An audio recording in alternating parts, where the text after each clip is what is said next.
The price of Dogecoin surges over 20% and overtakes Polkadot to be the 10th largest cryptocurrency. This happened after the announcement from Elon Musk buying Twitter. After that, the story finally changed, following an initial decline of Musk's bid. On Monday, the 25th of April, it was made official. Elon owns Twitter now, and it's a green time for Dogecoin, as it would probably be a means of payment on Twitter, one of the largest social media platform with a community of over 206 million monetizable daily active users. Tracing the chain of events, Jack Dorsey support Elon's enthronement on Twitter, but some human rights groups sees things differently from Musk's proposed improvement to Twitter on freedom of speech. Albeit, there are questions popping out from different angles. Questions like, can he handle the Twitter space while fostering his other businesses too, which we all know to be multi-billion businesses? Talk of SpaceX, Tesla, Neuralink, among others. Can he? And that's just one of the questions. Another one is, will Dogecoin outpace bigger coins like Ethereum? I think that's a viable question, after a rumor bursted out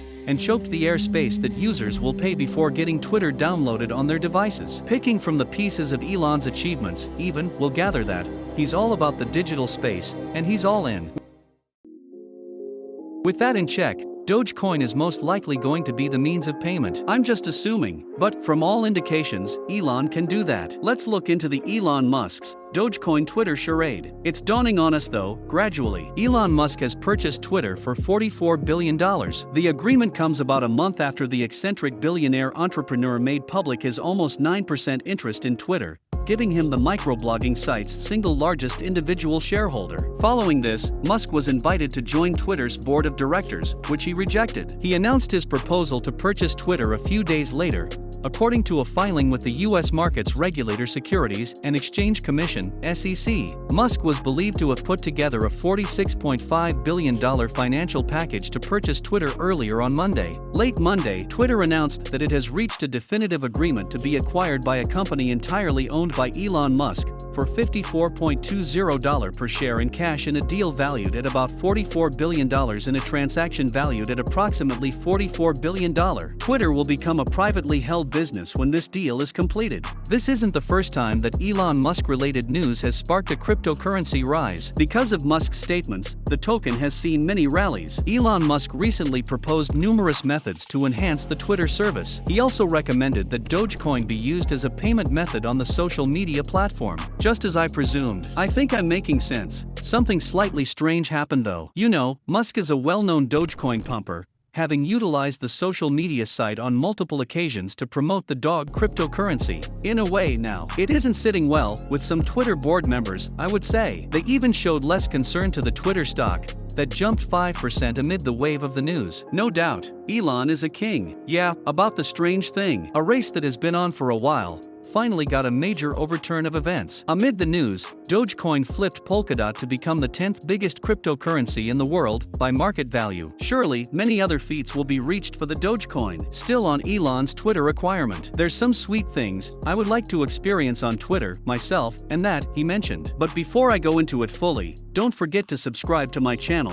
Sheriff Network. Also, put on the notification button to be among my first and top viewers. With that being said, let's look into it. Twitter has become the de facto town square, Musk said during a TED Talk in Vancouver. It's incredibly crucial that people have both the reality and impression that they can talk freely within the confines of the law. He said that an edit option will be available in a reasonable amount of time, allowing users to correct mistakes or amend their tweets. Twitter's source code would also be posted on GitHub, allowing the public to examine how the platform works. What do you think? I see the reason why Jack Dorsey said he's the singular solution he trusts. I second Jack here. Elon has the right cards with him, hence his stream solution providing ideas. Jack Dorsey, the co-founder of Twitter and current blockhead, has weighed on how he feels about Elon Musk buying Twitter. In a tweet thread that starts out with a link to Radiohead's Everything in Its Right Place, Dorsey said that in principle, I don't believe anyone should own or run Twitter. It wants to be a public good at a protocol level, not a company. Solving for the problem of it being a company, however, Elon is the singular solution I trust. I trust his mission to extend the light of consciousness. Earlier in the thread, he said that Twitter is the closest thing we have to a global consciousness. A good part of that global consciousness has been wondering over the past month whether or not Musk will actually buy the company. Before confirmation came yesterday, there was a time, that is, a couple weeks ago, when it seemed like a far-fetched idea.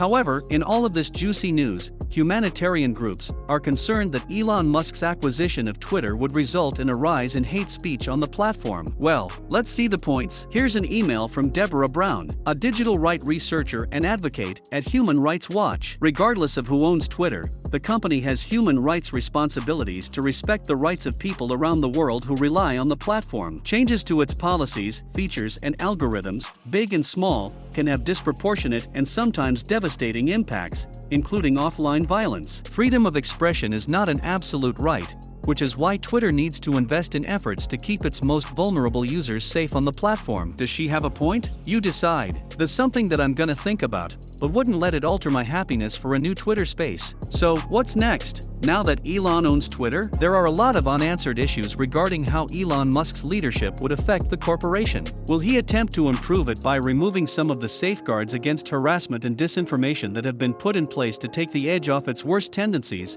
Or will he try to make it worse by leveraging his great intelligence and commercial expertise to push reforms that have been long overdue? I remember a time when Twitter wasn't as contentious as it is now. In fact, in the early days of the platform, it was a relatively quiet place where people shared what they were eating for lunch, naively trying to figure out what they were getting from this new thing they found. It was a place with a spirit of fun and goodwill, something that may be hard for a lot of people to believe now. That was before the marketers discovered it, and long before the haters turned it into a highly politicized cesspool, a refuge for scoundrels, manipulators, and outright liars. Still, when we were all a lot more optimistic, we saw social media as a great equalizer where you could interact with rock stars, politicians, and executives in a large open town square where hierarchies were flattened by the medium. But that was before the ugly underbelly began to show itself, slowly at first, then in a rushing torrent of negativity. What a logical error it is to presume that because things are terrible now, they can't become much worse, someone close to me said. We don't know what will happen,